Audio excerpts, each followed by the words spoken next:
찾은 줄 알고 읽겠습니다. 하나님의 말씀입니다. 사랑하는 자들아, 우리가 서로 사랑하자. 사랑은 하나님께 속한 것이니 사랑하는 자마다 하나님으로부터 나서 하나님을 알고 사랑하지 아니하는 자는 하나님을 알지 못하나니 이는 하나님은 사랑이심이라. 하나님의 사랑이 우리에게 이렇게 나타난 바 되었으니 하나님이 자기의 독생자를 세상에 보내심은 그로 말미암아 우리를 살리려 하심이라.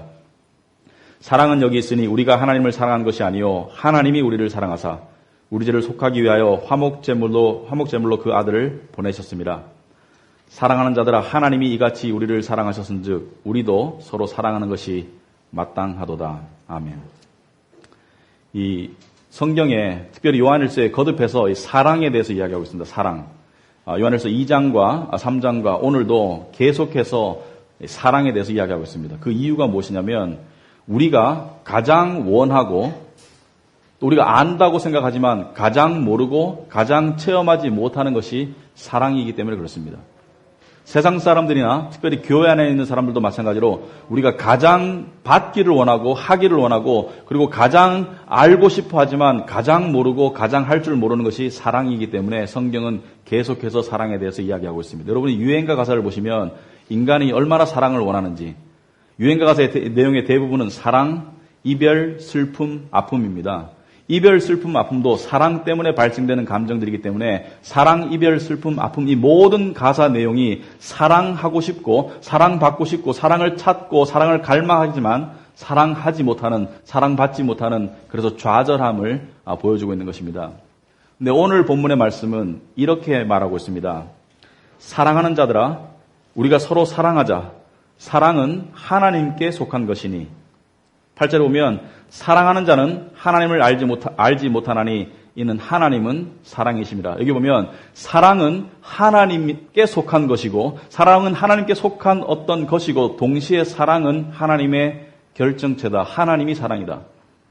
무슨 뜻인가?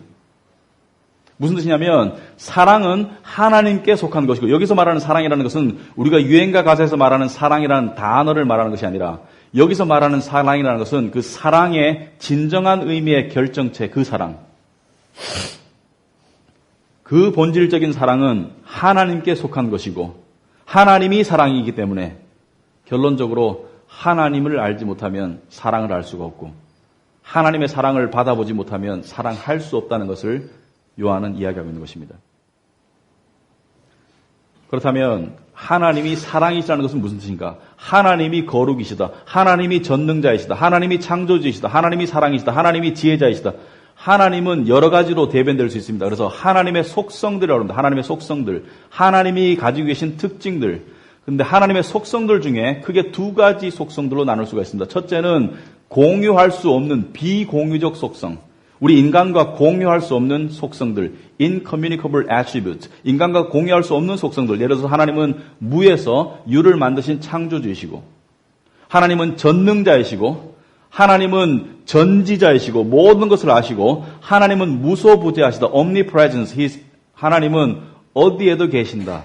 이 모든 것들은 이러한 속성들은 인간이 공유받지 못해서 흉내낼 수 없는 속성들이지만 하나님은 인간을 당신의 형상으로 만드셨기 때문에 하나님은 당신의 이미지로 만드셨기 때문에 당신의 속성들 중에서 많은 부분을 우리 인간과만 동물이 아니라 인간과만 공유하셨어요. 대표적인 것들이 도덕에 대한 도덕에 대한 구별 또는 언어 능력, 지적인 능력, 사고 능력 그리고 거룩이 옳다고 생각할 줄 아는 능력 그리고 더불어서 사랑의 능력입니다. 사랑의 능력. 사랑을 갈망하는 마음. 사랑을 받고 싶어하고 사랑을 체험하고 싶어하는 마음. 그리고 사랑을 알고 싶어하는 마음. 그런데 나이가 든 사람들은 그건 20대나 하는 얘기지 나이가 들면 사랑 같은 건 별로 몰라. 사랑 신경 안 쓴다고 말하는 분들이 많아요. 여전히 사랑의 개념을 몰라서 그렇습니다. 사랑과 받아들여짐은 거의 동일어라고 보시면 돼요. 사랑과 인정받음은 거의 동일어라고 보시면 돼요.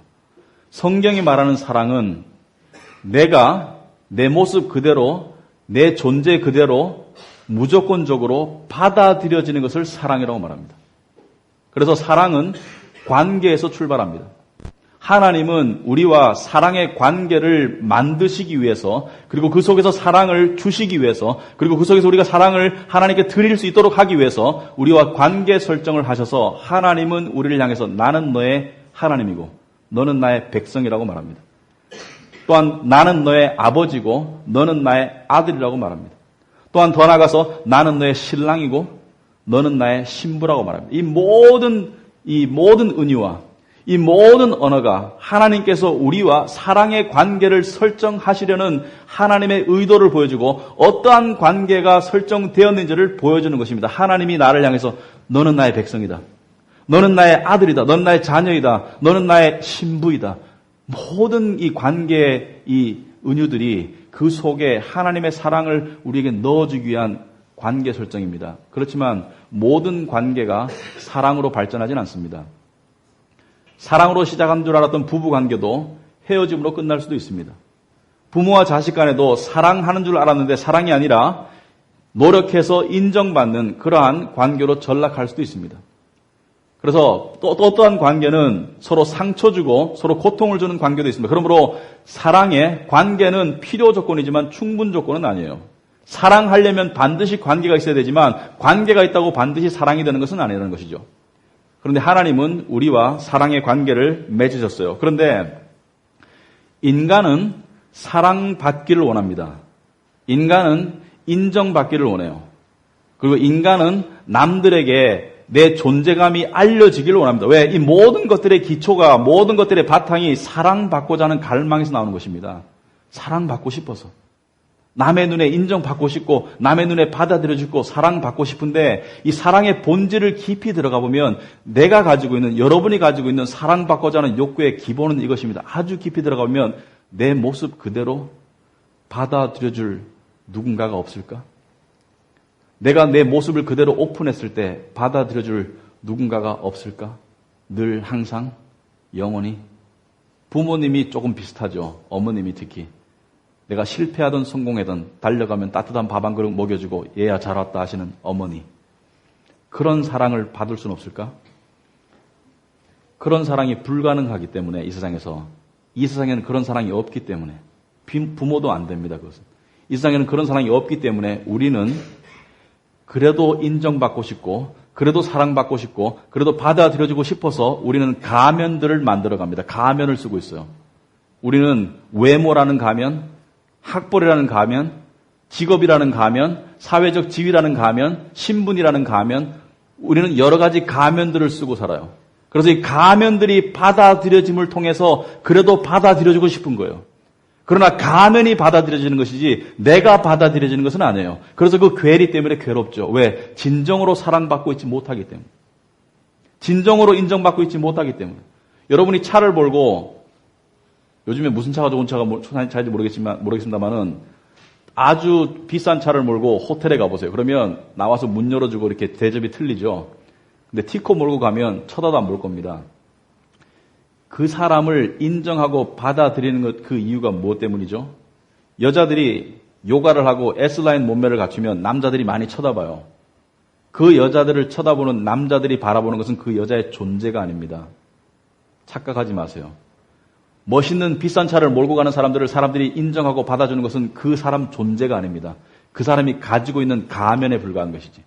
이 가면은 언젠가는 벗겨져요. 가면 속에 실체의 나의 모습을 받아들여줄 그 상대를 우리가 원해요. 그래서 그런 사람이 만나줬다고 싶어서 연애하면서 다 까발렸다가는 이별을 당하기가 십상이죠. 왜? 내 모습 그대로 받아들일 수 있는 사람은 이 지구상에 존재하지 않으니까. 어느 누구도. 그래서 힘듭니다. 우리는 하나님이 우리를 사랑한다고 생각해요. 말로는. 그렇지만 마음속으로 믿지 않아요. 하나님이 내 모습 그대로 받아들여 준다고 그것을 정말 믿으면 여러분 눈에 다 나타나게 되어 있어요. 여러분 표정에 다 나타나게 되어 있어요. 우리는 믿지만 믿지 않아요. 우리는 하나님이 사람도, 부족한 사람들끼리도 서로 받아들여지지 못하고 인정하지 못하는데 어떻게 거룩하시고 완벽하신 하나님이, 동시에 나의 모든 속을 다 들여다보시는 하나님이 어떻게 나를 항상 받아들이고 인정하시고 무조건적으로 나를 사랑하실까? 불가능하다고 생각합니다. 믿기는 믿지만 한편으로 많이 못 믿어요. 하나님은 여러분을 사랑하실 수 있나요? 하나님은 여러분을 인정하실 수 있나요? 하나님은 여러분을 받아들일 수 있나요? 대답은 노예요. 여러분이 생각하는 게 맞아요. 우리의 죄에 비춰봤을 때, 우리의 허물에 비춰봤을 때 하나님은 우리를 인정할 수 없어요. 하나님은 우리를 받아들일 수 없어요. 하나님은 오히려 우리를 죽이셔야 돼요. 이게 성경의 가르침이에요. 거룩하신 하나님이 우리를 바라봤을 때 하나님은 우리를 사랑은커녕 인정은커녕 받아들이기는커녕 하나님은 우리를 영원한 사망의 지옥에 집어넣어야 돼요. 그게 우리의 적나라한 모습이에요. 우리의 모든 적나라한 모습이 하나님 앞에 드러났을 때 하나님은 절대로 우리를 인정할 수 없고 하나님은 절대로 우리를 죄를 받아들일 수 없고 하나님은 절대로 우리를 사랑할 수 없습니다. 왜? 죄는 천국에 들어갈 수 없으니까.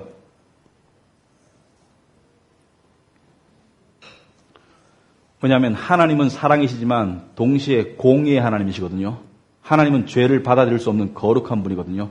그러므로 하나님은 우리를 받아들일 수 없었는데 그런데 성경에서 지금 이거 무슨 말을 하는 것입니까? 사랑하는 자들아 하나님께서 우리를 사랑하셨다고 하나님이 우리를 받아들이셨다고 구절을 보니까 하나님의 사랑이 우리에게 이렇게 나타난 바 되었으니 하나님의 불가능한 사랑이 하나님의 불가능한 받아들여짐이 하나님의 불가능한 인정하심이 우리에게 주어진 것은 구절을 보니까 독생자를 세상에 보내심이라.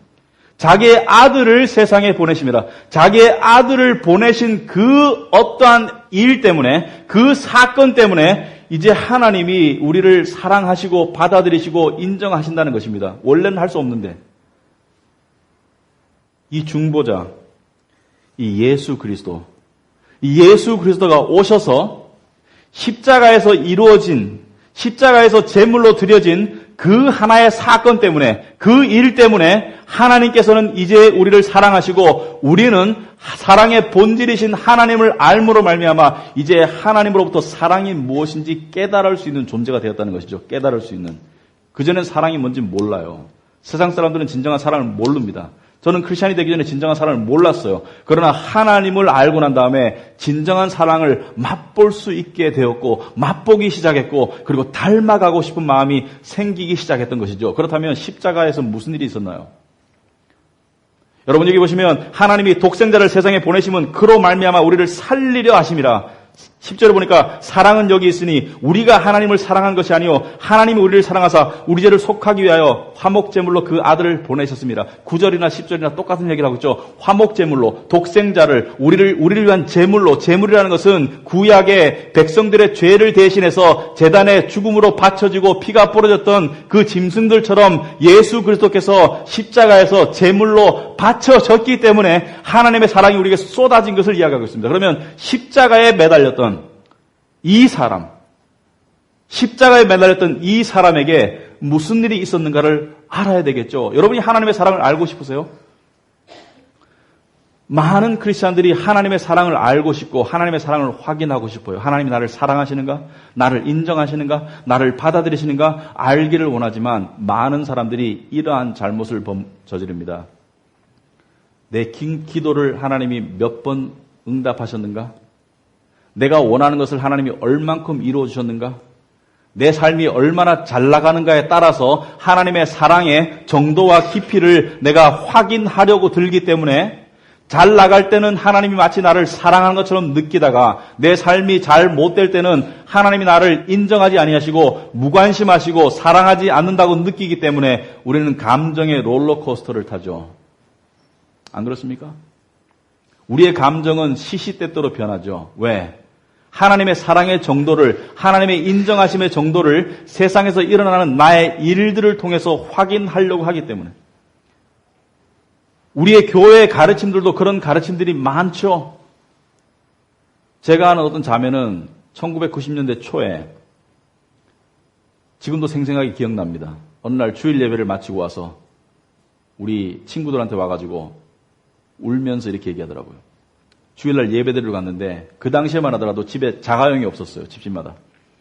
근데 자가용 가지는 집들이 점점 늘어날 그런 시기였습니다. 지금부터 20여 년 전이니까. 그런데 목사님이 하시는 말씀이 하나님이 여러분을 얼마나 사랑하시는지 보라고. 지금 주차장의 자가용 대수가 저렇게 늘어나고 있는 걸 보라고. 하나님이 여러분을 얼마나 사랑하시는지. 근데 이 자매는 자가용이 없었어요. 그래서 이렇게 생각했습니다.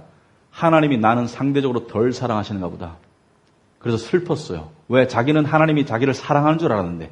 여러분, 이 이야기가 멍청하게 들릴지 모르지만 우리는 너무나 자주 나의 삶에 일어나는 일들을 통해서 하나님의 사랑을 확인하려고 해요.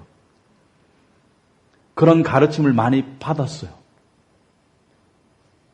여러분, 십자가가 하나님의 사랑의 유일하고 충분한 증거입니다.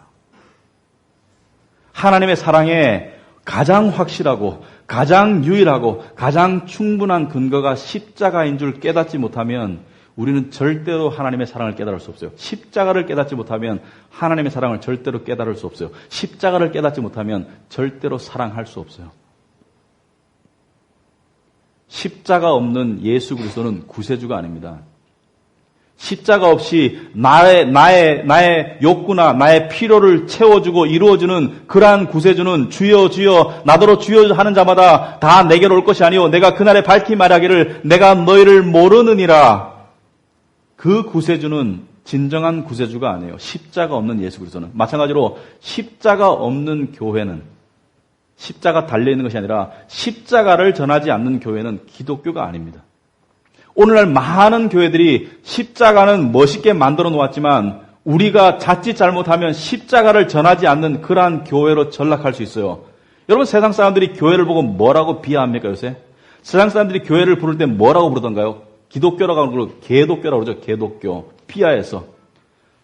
십자가를 전하지 않는 교회는 개독교라고 불러도 되지만 얼마든지 불러도 돼요. 그렇지만 우리가 알고 있는 이 십자가를, 이 영광스러운 십자가를 개독교라고 부르는 사람들은 나중에 하나님한테 엄중한 형벌을 피하지 못할 것입니다. 어디 감히 십자가를 향해서 개독교라고 말할 수가 있어요? 이 영광스러운 십자가를 향해서. 이 은혜, 하나님의 사랑의 이 보물인 십자가를 향해서 어떻게 개독교라고 말할 수 있어요? 그들은 심판을 면하지 못할 것입니다. 우리 크리스찬들이 참아줘야 될 게 있고 참지 말아야 될 것이 있습니다. 세상 사람들이 십자가를 전하지 않는 기독교, 하나님의 말씀이 아니라 세속화된 교회를 손가락질하고 욕하는 것은 얼마든지 하라고 내버려 두세요. 하지만 십자가의 기독교를, 십자가를 개독교라고 부르는 사람들에게 우리는 분명히 이야기해 줘야 합니다. 그것은 하나님의 엄중한 심판을 면할 수 없는 엄청난 죄라고. 하나님께서 가만두시지 않을 거라고. 어디 감히 하나님의 십자가를 개독교라고 부를 수가 있어요? 그럼 불가능하죠. 그래서는 안 되죠. 여러분, 십자가를 생각해 보시기 바랍니다. 십자가에서 어떤 일이 있었나요? 십자가에 매달린 그분이 고통스럽게 못에 박히고 가시면류관을 쓰시고 죽으셨어요. 왜 죽었나요? 로마 병사가 죽었나요? 죽였나요? 너무 비참하게 죽였는데 유대인이 죽였나요? 아니죠. 하나님이 죽이셨어요. 왜? 하나님이 죄를 그만큼 싫어하시기 때문에. 하나님이 예수 그리스도를 죽이셨어요. 왜? 죄를 죽여야 되기 때문에. 죄인들을 죽여야 되기 때문에. 하나님이 아들을 죽이신 거예요. 왜? 우리를 죽여야 되는데 대신 죽이신 것이죠. 이게 우리가 믿는 십자가 아닙니까? 여러분이 믿는 십자가가 따스한 십자가입니까? 여러분이 믿는 십자가가 황홀한 십자가입니까? 십자가는 비참한 십자가예요. 비참한 십자가. 죄를 향한 하나님의 거룩의 진노를 보여준 것이 십자가입니다. 죄를 향한 하나님의 거룩의 진노가 쏟아부어진 것이 십자가이고, 이 십자가에 매달렸던 이 사람은 마치 죄인처럼 비참히 죽었습니다. 그리고 둘째로 이 사람은 십자가에서 우리가 그렇게 원하는 사랑과 받아들임과 인정은커녕 철저한 거절과 버려짐을 당했습니다. 여러분 생각해 보세요. 예수 그리스도는 한 번도 영원부터 영원까지 한 번도 아버지에게 버림받은 적이 없어요. 아버지에게 버림받을 이유도 없고 하나님 아버지로부터 한 번도 버림받은 적이 없는 이 독생자 예수 그리스도가 십자가에 매달려서 버둥버둥거리면서 나의 하나님 어찌하여 나를 버리시나이까? 왜 나를 버리시나이까? 라고 절규할 때 이 예수님께서는 육신의 고통보다 더한 정신적인 극히 말로 표현할 수 없는 그러한 영혼의 고뇌를 겪었던 것이죠. 아버지, 왜 나를 버리시나이까?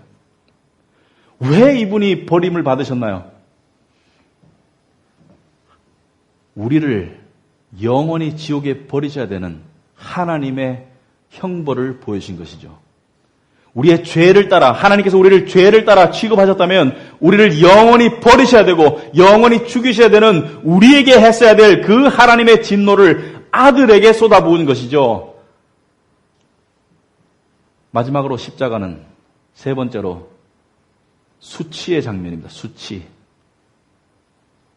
shame. 여러분, 사람이 무엇을 두려워하는 줄 아세요? 수치. 수치는 죽도록 싫어하고 수치를 많이 겪은 사람은 자살해요. 그래서 우리는 수치를 가리기 위해서 우리는 수치 가리개들을 가지고 다닙니다. 수치를 가리기 위해서 우리는 가면들을 쓰고 다녀요. 나의 적나라한 모습을 보여줄 수 없기 때문에. 여러분, 아담과 하와가 최초로 선악과를 따먹고 난 다음에 한 행위가 무엇인가요? 아담과 하와가 최초로 죄를 짓고 난 다음에 한 최초의 행위가 바로 수치를 가리는 것이었습니다.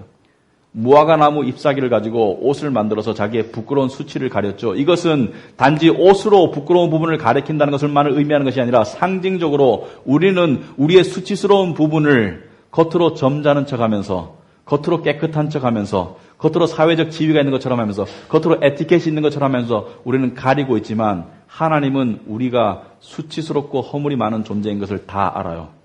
내가 아는 것 이상으로. 그 수치를 다 적나라하게 드러냈을 때 우리는 어느 누구에게도 받아들일 수 없습니다. 여러분의 부모도, 여러분의 배우자도, 여러분의 자식도, 여러분의 수치가 다 드러난 모습을 그대로 받아들일 사람은 아무도 없어요. 그 수치의 모습으로 예수님은 십자가에서 죽으신 것입니다. 그렇다면 십자가에서 이 사람이 죄인처럼 비참하게 죽고 그 다음에 하나님께 철저히 거절당하고 그 다음에 수치스럽게 벌거벗고 죽었을 때 시편 22편에 다윗의 시편에 그들이 나의 뼈를 셀 수 있다고, 뼈를 센다고, 뼈를 다 드러내놓고 벌거벗은 상태로 죽은 그 이유가, 그것이 우리에게 무엇을 의미합니까? 성경에는 중요한 원리가 있습니다. 여러분, 고린도전서 21장을 보시면 이런 말씀이 있습니다. 고린도후서 5장 21절 설교 말씀 보시면 하나님이 죄를 알지도 못하신 이를 우리를 대신하여 죄로 삼으신 것은 우리로 하여금 그 안에서 하나님의 의가 되게 하려 하심이라. 여기 보시면 하나님이 죄를 알지도 못하신 예수 그리스도를 죄인으로 삼으신 것은, 그를 죄로 삼으신 것은 우리에게 그의 의가 되게 하십니다. 우리가 그냥 의가 주어진 것이 아니라, 그냥 우리가 우리의 죄를 준 것이 아니라 그가 죄가 되었고 우리가 의가 되었다는 것을 말합니다. 우리에게 그냥 주어진 것이 아니라 우리의 신분이 의가 되었다는 것을 이야기합니다. 그래서 이 고린도서 5장 21절을 신학적으로 이렇게 말합니다. 이중전가, 더블 임퓨테이션, 이중전가. 나의 죄를 예수 그리스도에게 전가시키고 예수 그리스도께서는 당신의 의를 나에게 전가시킨, 그래서 역사상 가장 불공평한 전가가 이루어진 것이 바로 십자가입니다. 예수님께서 나의 죄를 가져가시고 당신의 의를 나에게 주시고 예수님께서 내가 당해야 될 거절을 철저히 당하시고 내가 받을 수 없는 예수님의 것이었던 하나님께 늘 인정받고 받아들여짐을 내가 대신 얻었고 예수님께서 내 대신 수치를 당하시고 벌거벗고 죽으셨기 때문에 나에게 수치를 덮는 하나님의 거룩의 의로운 옷이 입혀졌다는 것을 의미합니다. 여러분, 이건 감정의 문제가 아니에요. 우리는 이것을 깨달아야 됩니다. 십자가에서 무슨 일이 일어났는가? 그것을 통해서 나에게 무슨 일이 일어났는가? 십자가에서 예수 그리스도가 벌거벗고 수치 가운데 거절당하고 죽으심으로 말미암아 나에게, 나 같은 죄인에게 어떠한 은혜가 주어졌는가? 어떠한 예수 그리스도의 속성이, 어떠한 예수 그리스도의 은혜가 나에게 전가되었는지를 내가 깨달을 때, 내가 그것을 이해할 때 우리에게는 놀라운 변화가 안 생길 수 없습니다. 여러분, 인정받으려고 날마다 얼마나 발버둥 치세요? 내가 어떤 것을 이루어서 인정받으려고 얼마나 발버둥 치세요? 여러분의 주중의 삶 가운데 이 십자가가 여러분의 생각의 몇 %를 차지하세요?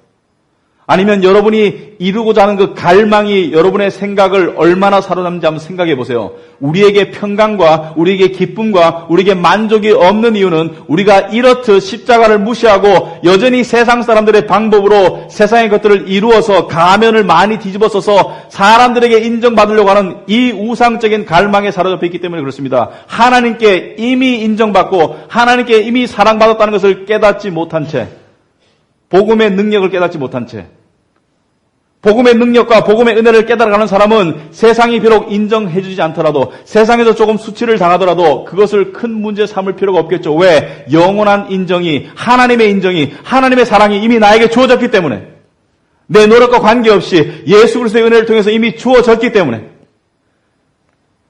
여러분, 우리가 어떠한 존재인 줄 아세요? 구약시대 때 성전에서 제물을 드려야만 하나님을 만날 수가 있었습니다. 죄인이 하나님께 나아갈 수 없기 때문에 그 죄를 대신 뒤집어 쓰고 죽어야 되고 피를 흘려야 되고 불태워져야 되는 희생 제물을 드리지 않고는 하나님을 만나기가 불가능했었습니다. 하나님이 접근을 허락하지 않으셨어요. 그런데 우리는 어떻게 하나님께 마음 놓고 나아갈 수 있나요? 이 예배의 자리, 이거 특권인 줄 아세요? 기도할 수 있는 거 특권인 줄 아세요? 하나님과 성경 말씀을 통해서 교통할 수 있는 거 특권인 줄 아세요? 왜 우리에게 이러한 특권이 주어졌나요? 예수 그리스도 때문에. 히브리서 13장에 이런 내용이 있습니다.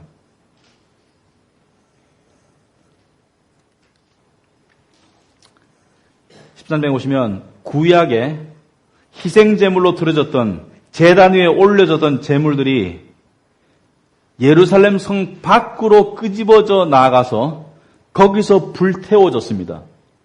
거기서 불태워졌어요. 왜? 죄는 거룩한 도성인 예루살렘 안에 거할 수 없기 때문에. 우리도 에덴 동산에서만 쫓겨났을 뿐만이 아니라, 천국에 없을 뿐만이 아니라 우리도 하나님의 임재로부터 쫓겨난 상태의 사람들이에요. 이 세상에서 유배 상태에 있는 사람들이에요. 원래가 저와 여러분은 하나님이 계신 거룩한 도성인 예루살렘 성에 들어갈 수 없는 존재들이에요. 우리는 밖에 있는 자들이고, 우리는 괄호 밖에 있었어요. 우리는 들어갈 수 없었어요. 근데 우리가 어떻게 하나님의 성 안에, 하나님의 임재 안에, 하나님의 나라 안에 천국에 간다고 말할 수 있습니까? 어떻게? 왜냐하면 예수 그리스도가 십자가를 지고 예루살렘 밖에 나가서 죽으셨어요. 예루살렘 밖에 나가서. 히브리서 13장 12절 보시면, 그러므로 예수도 자기 피로써 백성을 거룩하게 하려고 성문 밖에서 고난을 받으셨느니라. 성문 밖에서 왜 고난을 받으셨습니까? 예수님이 항상 하나님 안에 있던 분이 왜 예루살렘이라는 하나님의 성을 상징하는 그 도성 밖으로 나가서 골고다 언덕에서 십자가에 죽으셨습니까? 왜? 그분이 밖으로 나아감으로 말미암아 우리가 안으로 들어올 수 있도록, 그분이 밖으로 나아감으로 말미암아, 그분이 버림받으로 말미암아, 그분이 죽음으로 말미암아 우리가 안으로 들어오고 우리가 하나님께 인정받고 우리가 다시 영생을 얻도록 하시기 위해서, 이것을 깨달아가야 돼요. 더 이상 세상의 것들을 가지고 하나님의 사랑이 어떻느니, 하나님이 나를 사랑하실까? 나를 사랑하지 않으실까? 나를 사랑하신다면 증거를 보여주세요. 이런 헛소리 하지 말고 우리는 십자가를 바라보고 이미 나에게 주어진 하나님의 사랑을 깨달아가야 됩니다. 우린 깨달아가야 돼요. 깨달아가기도 시간이 없는데 너무나 많은 시간을 허비하고 있지 않아요? 세상의 욕심 때문에. 그리고 또 하나, 여러분 십자가의 사랑, 하나님의 사랑을 표현할 수 있는 방법이 없죠. 어떻게 표현하시게 됐습니까? 하나님이 세상을 이처럼 사랑하사 나를 사랑해서, 나 같은 죄인을 사랑해서 독생자를 자기의 사랑하는 아들을 죽이셨다? 역설적이죠. 너무나 역설적이죠. 나 같은 죄인을 위해서 어떻게 당신의 사랑하는 아들을 죽일 수가 있나요? 바꿀 수가 없는데.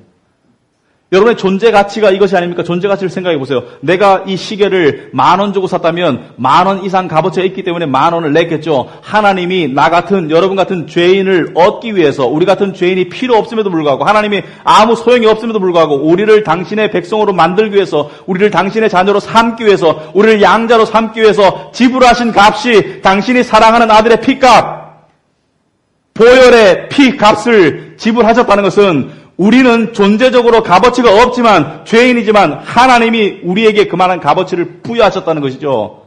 여러분, 이것을 깨달으면 여러분은 세상에 찌그러질 수가 없어요. 왜냐하면 하나님이 우리를 이렇게 여기시는데 왜 내가 세상 사람들이 나를 판단하도록, 세상 사람들이 나를 무시하도록 만든단 말입니까? 동시에 우리는 교만할 수도 없어요. 왜? 내가 만든 것이 아니라 하나님이 나에게 거저주신 은혜이기 때문에 내가 이것을 믿는다면 세상 속에서 승리할 수 있겠죠. 그리고 십자가의 사랑을 이렇게 표현할 수 있을 것입니다. 급진적인 사랑이다. radical love다. radical. 급진적이다. 너무. 여러분, 누구를 얼마나 사랑했길래 당신의 아들을 죽이겠어요? 누구를 얼마나 사랑했길래 당신이 인간의 모습으로 오셔서 대신 죽겠어요? 너무나 급진적이고 있을 수 없는 너무나 radical하고 급진적인 사랑이죠. 그런데 우리의 신앙생활은 왜 이렇게 뜨뜻미지근합니까? 왜 우리는 여전히 하나님의 이 급진적인, 하나님의 이 십자가의 사랑에 반응하기는커녕 왜 이렇게 우리는 이기적이고 여전히 나만 생각하고 여전히 나의 안락만 추구하고 여전히 나의 편안만 추구하고 예배를 마치 하나님을 위해서 드려주는 것처럼 생각하고 성경 공부를 나와주는 것처럼 생각하고 하나님을 위해서 봉사하는 것이 뭐 대단한 것처럼 생각하고 내 물질 좀 드리는 것이 아까워하고 왜 그렇습니까? 왜? 언제까지 우리 이렇게 뻔뻔하게 살아야 되겠습니까?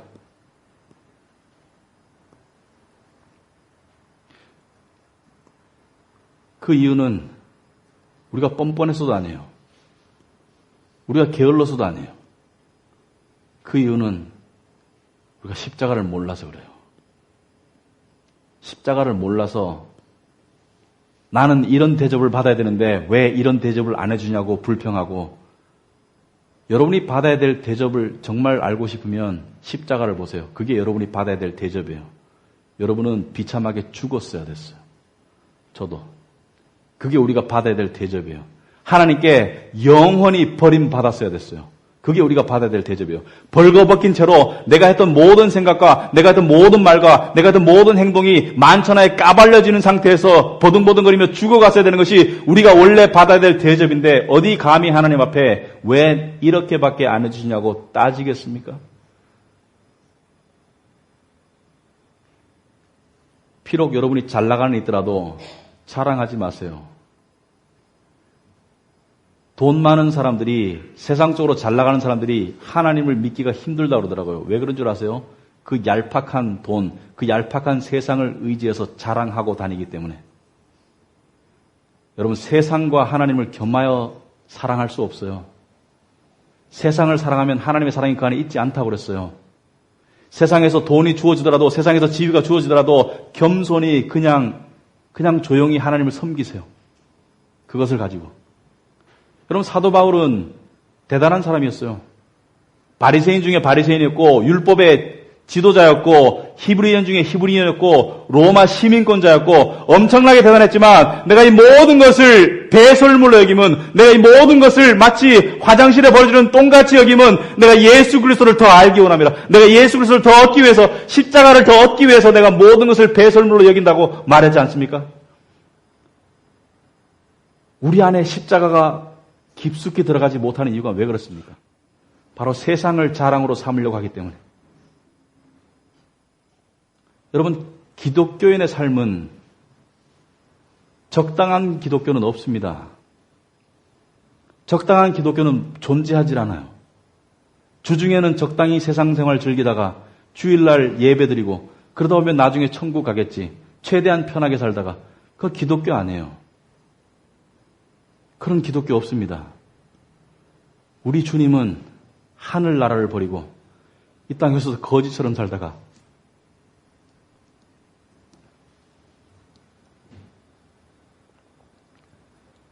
그분을 믿는다는 사람들이 어떻게 적당히 편안하게 살려고 해요? 세상 것 다 누리면서 천국도 덤으로 얻으려는 그 기독교는 없습니다. 그거는 세상을 얻으려는 잘못된 기독교들이 만들어낸 이단입니다. 이단.